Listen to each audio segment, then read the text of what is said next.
അനന്തരം യഹോവയുടെ ഒരു ദൂതൻ ഗിൽഗാലിൽ നിന്ന് ബോഖീമിലേക്ക് വന്നു പറഞ്ഞത്. നമ്മൾ വളരെ അതിലേക്ക് പോകാം. അപ്പൊ ഈ അധ്യായത്തിൽ തന്നെയുള്ള വാക്യമാണ്.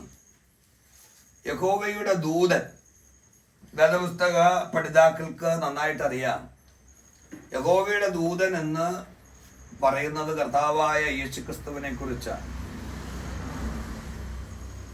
യഹോവയുടെ ദൂതൻ എന്ന് പഴയ നിയമത്തിൽ നമ്മൾ കാണുന്നത് കർത്താവായ യേശുക്രിസ്തുവിനെ കുറിച്ചാണ് വേദപണ്ഡിതന്മാർ പറയുന്നത്.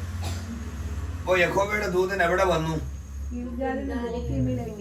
ആമേൻ. ഗിൽഗാലിൽ നിന്ന് എന്റെ ഹൃദയത്തിലേക്ക് ഈ വചനം വന്നപ്പോൾ ഇങ്ങനെ ചിന്ത വന്നു, എന്തുകൊണ്ടാണ് ഈ യഹോവയുടെ ദൂതൻ ഗിൽഗാലിൽ നിന്ന് വരാനുള്ള കാരണം എന്താണ്?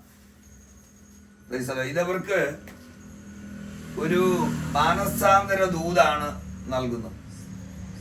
ജനം ആ ദൂത് കേട്ട് കരയുന്നതാണ് നമ്മൾ വായിച്ച് 2:5. അപ്പൊ എന്തുകൊണ്ട് ഗിൽഗാലിൽ നിന്ന് വരാനുള്ള കാരണമെന്ന്? Price the Lord, hallelujah. അനന്തര യഹോവയുടെ ദൂതൻ ഗിൽഗാലിൽ നിന്ന് ബോഖീമിലേക്ക് വന്ന് പറഞ്ഞത്. ഇപ്പൊ നമ്മൾ ഗിൽഗാലിനെ കുറിച്ച് നമ്മൾ ചിന്തിക്കാനായി പോകുകയാണ്. ഗിൽഗാലിന്റെ ചില പ്രത്യേകത ഉണ്ട്. അത് നമുക്ക് മനസ്സിലാക്കാൻ ഒരു വേദഭാഗം വായിക്കാം. യോശുവയുടെ പുസ്തകം 4:4 മുതൽ വായിച്ചാണ്.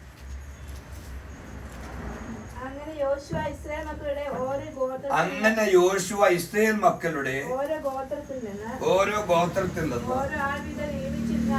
ഓരോ ആൾ വീതം നിയമിച്ചിരുന്ന 12 പേരെ വിളിച്ചു. യോശുവ അവരോട് പറഞ്ഞത്, യോർദാന്റെ നടുവിൽ നിങ്ങളുടെ ദൈവമായ യഹോവയുടെ പെട്ടകത്തിന് മുമ്പിൽ ചെന്ന് ഇസ്രായേൽ മക്കളായ ഗോത്ര സംഖ്യയ്ക്ക് ഒത്തവണ്ണം നിങ്ങൾ ഓരോരുത്തൻ ഓരോ കല്ല് ചുമലിൽ എടുക്കണം. ഞാൻ അവിടെ ഏറ്റവും പ്രധാനപ്പെട്ട ഒരു കാര്യം നമ്മൾ ശ്രദ്ധിക്കണം. അപ്പോൾ യോർദാനിൽ നിന്ന് ഓരോ കല്ല് ഓരോരുത്തൻ ഓരോ കല്ല് ചുമലിൽ എടുക്കണം. ഓരോരുത്തൻ ഓരോ കല്ല് ചുമലിൽ എടുക്കണം. ഈ വേദഭാഗം നമ്മൾ വായിക്കുമ്പോൾ പ്രിയമുള്ളവരെ, ഈ കല്ലെടുക്കാൻ വിളിക്കപ്പെട്ട ആളുകൾ ശരിക്കും പറഞ്ഞാൽ ഭാഗ്യവാന്മാരാണോ നിർഭാഗ്യവാന്മാരാണോ? കാരണം ബാക്കി എല്ലാവരും വളരെ ഈസി ആയിട്ട് കൈയും വീശി പോവുകയാണ്. കൈവീശി അല്ല പോകുന്നത്. കാരണം എന്താന്ന് ചോദിച്ചു കഴിഞ്ഞാൽ അവർക്ക് അതിൻ്റെതായ ചുവടുകൾ കാര്യങ്ങളൊക്കെ ഉണ്ട്. എന്നാൽ ഈ കല്ലെടുക്കാൻ വേണ്ടിയിട്ട് വിളിക്കപ്പെട്ടിരിക്കുന്ന ദൈവജനം, പ്രൈസ് ദി ലോർഡ്, അവരെ സംബന്ധിച്ചിടത്തോളം നിർഭാഗ്യവാന്മാരാണോ ഭാഗ്യവാന്മാരാണോ? നമ്മൾ പറഞ്ഞാൽ ഭാഗ്യവാന്മാർ. എന്താണ് അവർ ഭാഗ്യവാന്മാരായി തീരാനുള്ള കാരണം? അതിന്റെ 1 മുതൽ വായിച്ചാട്ട് 4:1. ജനമൊക്കെയും യോർദാൻ കടന്നു തീർന്ന ശേഷം നോക്കിയേ, യഹോവ യോശുവയോട് കൽപ്പിച്ചത് എന്തെന്നാൽ, കാരണം വലിയൊരു അത്ഭുതം കണ്ടു. അവരെ ഭയപ്പെടുത്തുന്ന കര കവിഞ്ഞൊഴുകുന്ന യോർദാൻ, അവരെ മുക്കുന്നതായിരിക്കുന്ന യോർദാൻ, മരണത്തെ കാണിക്കുന്നതായിരിക്കുന്ന യോർദാൻ, അത് കര കവിഞ്ഞൊഴുകുകയാണ്. കര കവിഞ്ഞ് ഒഴുകുമ്പോൾ പ്രൈസ് ദി ലോർഡ്, ദൈവ യോർദാനെ 2 ആമേൻ. യോർദാനെ നീ പിൻവാങ്ങുന്നത് എന്ത്? യോർദാൻ 2 അപ്പൊ യോർദാൻ 2 അവര് ഉണങ്ങിയ നിലത്തുകൂടെ എന്നതുപോലെ യോർദാനിൽ നിന്ന് ഇക്കരെ കടന്നു. യോർദാൻ ഇക്കരെ കടന്നപ്പോൾ പ്രിയമുള്ള ദൈവത്തിന്റെ ജനമേ, യോർദാൻ കണ്ട് ഭയപ്പെട്ട ദൈവത്തിന്റെ ജനം യോർദാൻ കടന്നതിന് സാക്ഷിയായി. നമ്മുടെ ആത്മീയ ജീവിതത്തിനകത്ത് ഇതുപോലെ ചില യോർദാൻ വരാറുണ്ട്. യോർദാൻ നദിയെ കുറിച്ചൊക്കെ ഞാൻ പലപ്പോഴും പറഞ്ഞിട്ടുണ്ട്. അത് വീണ്ടും അത് ആവർത്തിക്കാൻ ആഗ്രഹിക്കുന്നില്ല. അപ്പോൾ ഈ നദി, യോർദാൻ എന്ന് പറയുന്നതായിരിക്കുന്ന നദി വളരെ അടിയൊഴുക്കുള്ള നദിയാണ്. Price the Lord. കരങ്ങൾ ഉയർത്തി ഒന്ന് സ്തോത്രം ചെയ്ത. നമ്മൾ കടന്നു പോകുന്ന ചില യോർദാൻ, നമ്മുടെ മുമ്പിൽ നിൽക്കുന്നതായിരിക്കുന്ന ചില പല യോർദാന്റെ അടിയൊഴുക്ക് പലപ്പോഴും നമുക്കറിയില്ല. പക്ഷെ അതിന്റെ അടിയൊഴുക്ക് അറിയുന്നത് ആർക്കാ? ദൈവത്തിനാ. നീ കടന്നു പോകുന്നതിന്റെ ചില പ്രശ്നങ്ങളുടെ ആഴം അറിയുന്ന ദൈവം മാത്രമേ ഉള്ളൂ. യോർദാനിന്റെ ഇക്കരെ നിന്നുകൊണ്ടാ ഇവര് പെട്ടകം ചുമന്നിരിക്കുന്നത്, എടുത്തിരിക്കുന്നത്. ഇതിനനുസരിച്ച് ആ ജനം യോർദാൻ കടന്നു വരുന്നത്. അപ്പൊ നമ്മൾ മനസ്സിലാക്കണം, ഈ യോർദാന്റെ അടിയൊഴുക്ക് അവർക്ക് അറിയില്ല. മുകളിൽ നിന്നിട്ട് ഇപ്പുറത്ത് നിന്നിട്ട് പലതും പറഞ്ഞ് കാണും, ഭയങ്കര ഒഴുക്കാകട്ടോ, സൂക്ഷിക്കണം. പഴയ ചില ആളുകളൊക്കെ ചോദിച്ചു കാണും, നമ്മൾ ഇത് എങ്ങനെ കടക്കും? അപ്പോ യോശുവ പറഞ്ഞു കാണും, ദൈവത്തിന് ഇതിനൊരു പദ്ധതി ഉണ്ട്. അപ്പൊ നമ്മുടെ മുമ്പിൽ ദൈവത്തിന്റെ കുഞ്ഞെ, നിന്റെ മുമ്പിൽ വരുന്ന യോർദാനിന്റെ പിന്നിൽ ദൈവത്തിനൊരു പദ്ധതി ഉണ്ട്. ദൈവത്തിനൊരു പദ്ധതി ഇല്ലാതെ ദൈവം നിന്നെ യോർദാന്റെ മുമ്പിൽ കൊണ്ടുവരില്ല. Price the Lord. കരങ്ങൾ ഉയർത്തി ഒന്ന് സ്തോത്രം ചെയ്തേ. നീ ഭാരപ്പെടുന്ന പല വിഷയങ്ങളും നിന്റെ മുമ്പിലുണ്ട്. പക്ഷെ നിന്നെ അവിടെ കർത്താവ് കൊണ്ട് നിർത്തിയിരിക്കുന്നത് ഒരു സാക്ഷിയാക്കാണ്. ഹല്ലേലൂയ. അതിനെ കുറിച്ച് പറഞ്ഞ് നമ്മൾ ആ വിഷയത്തിലേക്ക് വരും. അപ്പൊ ഈ യോർദാനെ കണ്ട് നീ ഭയപ്പെടരുത്. കാരണം ഈ യോർദാൻ കടക്കാനാണ് ദൈവം നിന്നെ കൊണ്ടുവന്നത്, യോർദാനിൽ മുങ്ങിച്ചാകാനല്ല. അപ്പൊ യോർദാന്റെ ഒരു പ്രശ്നം, അതിന് കാര്യമായ അടിയൊഴുക്കുണ്ട്. കാരണം നിൽക്കുന്ന ഇടത്ത് തന്നെ കാല് പറിച്ച് കളയത്തക്കവണ്ണമുള്ള ചില അടിയൊഴുക്കുണ്ട്.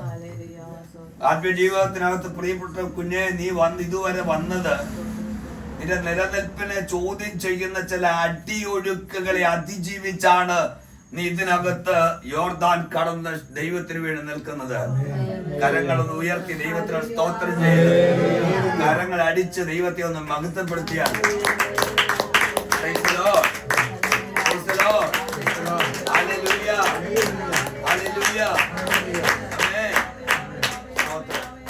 ചില അടിയൊഴുക്ക്, ഏതെല്ലാം വിധത്തിലുള്ള അടിയൊഴുക്കിൽ, ഏതെല്ലാം രൂപത്തിലാണ് നിന്റെ ജീവിതത്തിൽ നീ പ്രതീക്ഷിക്കാത്ത ചില അടിയൊഴുക്കുകൾ. നീ വിചാരിച്ചു ഈ യാത്ര സുഖമായി ആയിരിക്കുമെന്ന്.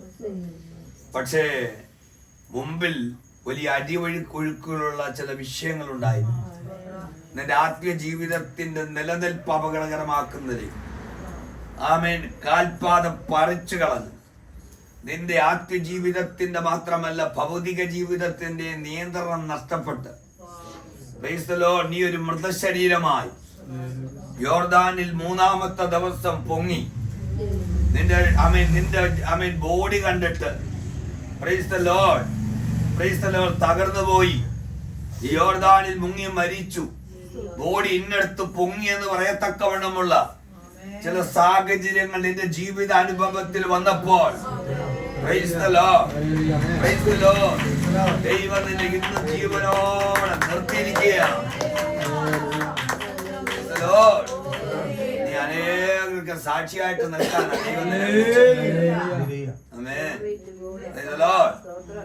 ഏലിയാവിന് ദൈവം തക്ക സമയത്ത് ദൈവത്തിന്റെ ദൂതനെ അയച്ച എന്താ?